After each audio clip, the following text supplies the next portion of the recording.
Hi my YouTube family. সেদিনকে চেষ্টা করেছিলাম না একটুখানি ভিডিও করার, যখন মার কাছে যাচ্ছিলাম, কিন্তু মার কাছে যখন যাচ্ছিলাম না ভিডিওটা কমপ্লিট করতে পারিনি এই জন্য যে পরে যখন দেখলাম যে ভিডিওটা খুব কম হয়েছে, মানে 2-3 মিনিটেরও হয়নি। তো ভাবলাম যে ভিডিওটা পাবলিক করে লাভ নেই, কারণ 2-3 মিনিটের ভিডিও কেমন লাগবে মানুষের, সেই জন্যে পাবলিক করিনি ভিডিওটা। তো ওটার সাথে এটাকে অ্যাড করে দেবো। তো আজকে একটা অন্য দিন, কালকে মার কাছে গেছিলাম আমি। তো অনেকে না আমাকে অনেক রকম কমেন্ট করে যে আমি খুব বেশি মেকআপ করি, খুব বেশি সাজি। তো সেই জন্য আজকে আমি ভাবলাম যে আমি বাড়িতে যেভাবে আছি সেভাবে হয়তো একটু তোমাদেরকে দেখাই যে আমি অরিজিনাল কেমন। কোনো সাজ নেই, তোমরা নিশ্চয়ই দেখতে পাচ্ছ, যারা মেয়েরা তারা খুব ভালো সাজের ব্যাপারটা বুঝতে পারো, তাই না? সাজ ব্যাপারটা খুব ভালো বুঝতে পারো। তো বুঝতে পারছো আমার কোনো সাজ নেই, আমি একেবারেই কোনো সাজ ছাড়া আছে। তো দেখো দাঁতটা কালো কালো লাগছে। কারেন্ট চলে গেল, কারেন্ট চলে গেছিল, ভিডিওটা কমপ্লিট করতে পারলাম না, কারেন্টটা চলে গেল। এই অবস্থা, যেটা বলছিলাম, দাঁতগুলো দেখো কালো কালো লাগছে। তার একটাই কারণ, কদিন ধরে না একদম রক্ত নেই বলে হিমোগ্লোবিনের ওষুধ দিয়েছে। তো যাদের রক্ত নেই তারা যেন হিমোগ্লোবিনের ওষুধ খেলে না, যেহেতু আয়রনের ওষুধ, তো আয়রন থাকে তো দাঁত কালো হয়ে যায়। তো দিনে 2-3 বার করে দাঁত ব্রাশ করলেও দাঁত পরিষ্কার হচ্ছে না, যেটা আমার খুব কষ্ট লাগছে। কারণ আমি দাঁতের না খুব বেশি যত্ন নেওয়ার চেষ্টা করি, কারণ মানুষের সামনে কথা বলে যদি দাঁতগুলো পরিষ্কার না লাগে সেটা দেখতে ভালো লাগে না। তো ব্লগটা সেদিনকে কমপ্লিট করতে পারিনি বলে আজকে কথা বলছি তোমাদের সাথে। কিছু কথা তো মনে জমে থাকে। সেটা হলো, কয়েকদিন ধরে না একটু মেন্টালি খুব বেশি ডিস্টার্ব আছি আমি। ফিজিক্যালি তো আনফিট সবসময় থাকি, ছেড়ে দাও সে কথা। সবাই জানে মোটামুটি, যারা আমার চ্যানেলের সাথে অ্যাটাচড আছে, যে ফিজিক্যালি খুব বেশি আনফিট থাকে। তো মেন্টালিও কিছুদিন আনফিট আছে, মেন্টালি ঠিক নেই। তো নানা রকম সমস্যা জীবনে আসছে। তোমরা হয়তো বলো সমস্যা কার নেই জীবনে। কিছু কিছু মানুষ সমস্যা ক্রিয়েট করে, সেরকম সমস্যা নয় আমার, অরিজিনাল সমস্যা। তো আশা করি বেরিয়ে আসবো। তোমরা একটু আমার জন্য প্রে করো যাতে আমি সমস্যাটা থেকে বেরিয়ে আসতে পারি, কারণ সমস্যাটা খুব জটিল, যেন সমস্যাটা থেকে বেরিয়ে আসতে পারি। আর একটা সমস্যা খুব বেশি আমাকে জ্বালাচ্ছে, সেটা হলো আমার গলা। তোমরা যারা আমার লাইভে আসো বা যারা আমার চ্যানেলের সাথে যুক্ত আছে অনেকদিন ধরে, তারা জানো যে আমার গলাটা সমানেই ধরে যায়। মানে আমি একটু বেশি কথা বললেই না, আমার মনে হয় বছরে যদি 365 দিন হয়, তো 300 দিন আমার গলা ধরা থাকে, 65 দিন আমার গলাটা ঠিক জায়গায় আসে। তো যেটা আমার খুব কষ্টের। তো ডাক্তার দেখিয়েছিলাম, ইএনটি স্পেশালিস্টকে দেখিয়েছিলাম, বলেছিল যে ভোকাল কর্ডে, দুটো ভোকাল কর্ডেই নডেলস হয়ে আছে, মানে ছোট টিউমার। তো সারার কোনো ব্যাপার নেই, ওষুধেরও কোনো ব্যাপার নেই, আর ওষুধ খেতেও ইচ্ছে করে না, কারণ 17খানা ওষুধ দিনে খাই, আর ভালো লাগে না। তোমাদের কাছে একটাই অনুরোধ, তোমরা হয়তো ভাববে যে সব কথা আমাদের সাথে বলছে কেন।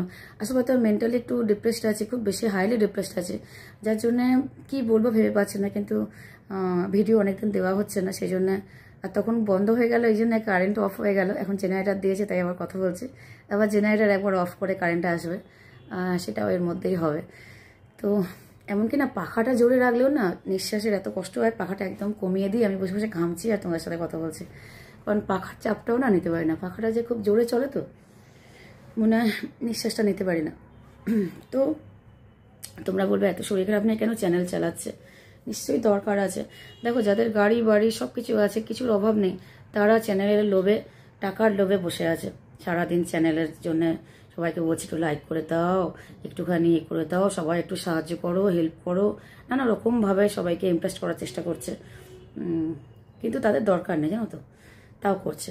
আর তাছাড়া সবচেয়ে বড় কথা, সবাই ফিজিক্যালি ফিট, আমি ফিজিক্যালি ফিট নয়, মেন্টালিও ফিট নয়, আর একটু সমস্যা চলছে, খুব বেশি সমস্যা চলছে, যেটা সোশ্যাল মিডিয়ায় বলা যাবে না।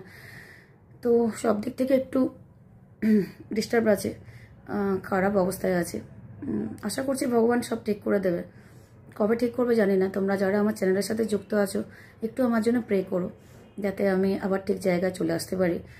জীবন কোনোদিনই ভালো ছিল না আমার, আগেও ছিল না, এখনও নেই। মাঝে কিছু খুব ভালো ভালো সময় পেরিয়েছি, কিন্তু জীবন যে এত তাড়াতাড়ি আবার খারাপ জায়গায় চলে আসবে না আমি ভাবিনি। কারণ 19 বছর বয়স থেকে তো আমার জীবন খুব বাজেভাবেই চলছে। যেহেতু অপারেশনটা হয়েছে। তারপরে খুব কষ্ট, অনেকে ভাবে যে অনেকদিন আগে তো অপারেশন হয়েছে, এখন কিসের কষ্ট। ভুল কথা, ভীষণ কষ্ট হয় শরীরে, মনে হয় বুকে যেন একটা পাথর চাপানো আছে। যবে থেকে অপারেশন হয়েছে না বুকে, যেহেতু পাঁজরগুলো নেই আমার, আর মাঝখানে স্টারনামটাও নেই, তো মনে হয় যেন পাথর চাপানো আছে। তো একটা ভারী পাথর যদি কারোর বুকে চাপিয়ে রাখে, যেরকম মানুষের কষ্ট হবে সেটা নিয়ে চলতে, সেম কষ্টটা আমার হয়। তো তার সাথেও, তার মধ্যেও আমি লাইভ করি। আর একটা কথা একটু বলি, কোনো একজন আমাকে বলে, যখনই তার লাইভে যাই, সে বলে যে তুমি তো বাবা, তুমি পারো, তুমি কি হারে নাইট করেছো। আমি কিন্তু না, মাত্র 7 দিন নাইট করেছি, মাত্র 7 দিন, হাতে গোনা। আমার চ্যানেলে গিয়ে যে কোনো কেউ দেখতে পারে আমি কতদিন নাইট করেছি। আমি 4 ঘন্টা করে লাইভ করেছি, কিন্তু নাইট যেটাকে বলে হোল নাইট তো কোনোদিনই করিনি। 6 ঘন্টা করেছি, খুব বেশি হলে একদিন মাত্র বোধহয় 11 ঘন্টা করেছিলাম। হোল নাইট যেটা আমি কোনোদিনই করতে পারিনি, কারণ আমার তো এবিলিটি নেই। মনের জোর নিয়ে করেছিলাম, এই জন্য যে করেই হোক চ্যানেলটাকে আমার মনিটাইজ করতে হবে, কারণ এটাই আমার একটা স্বপ্ন। যে আমার যেহেতু জীবনে সেরকম কিছু নেই, এই স্বপ্নটাকে না আমি চেষ্টা করছিলাম একটুখানি ভালোভাবে। তো মনিটাইজ হয়েছে তোমাদের সবার আশীর্বাদে বা ভালোবাসায়। অনেকে আছে আমার চ্যানেলে যাদের আমি নাম করব না, নাম করলে না আমার জীবনে সুখ বেশি সহ্য হয় না। আমি তাদের নাম করলে হয়তো তারা আমার চ্যানেল থেকে সরে যাবে, আমার তো সুখ সহ্য হয় না, সেই জন্য। ইভেন আমার চ্যানেলে থেকে অনেকে না অনেকের লাইভে যায়, সে তো যেতেই পারে, কিন্তু আমার না কেমন একটা ভয় লাগে, যে কারণ তাদের চ্যানেলে যারা সবসময় থাকে তারা কিন্তু আমার লাইভে কোনোদিন আসে না, কিন্তু আমার লাইভে যারা আছে তাদেরকে সবাই নিয়ে চলে যায়। এটা আমার খুব কষ্ট। তো কিছু মানুষ যায়, ইচ্ছাকৃত যায়, কিছু মানুষ যায় না। তো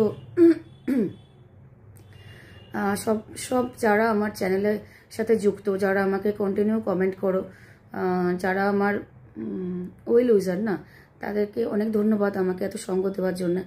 নতুন করে কয়েকজন আমাকে খুব ভালো সঙ্গ দিচ্ছে, সবাইকে ধন্যবাদ। সবার নাম তো করা যাবে না, নাম করতে গেলে একজন যদি বাদ যায় সে মনে কষ্ট পাবে, তাই নাম করলাম না। তোমরা জানো কারা কারা আমাকে খুব বেশি সাহায্য করো, তাদের সাথে আমি না মেন্টালি অ্যাটাচড হয়ে গেছি। তো একদিন যদি লাইভে না আসে, নানা রকম চিন্তা হয়, কেন এলো না, কি হলো না হলো। এই নয় যে আমার লাইভে সময় দিতে হবে, এই নয় যে আমার চ্যানেল প্রতিদিন দেখতে হবে, ওয়াচ করতে হবে, এটা নয়, কিন্তু একটা মেন্টালি অ্যাটাচমেন্ট হয়ে গেছে না তো তোমাদের সাথে। তো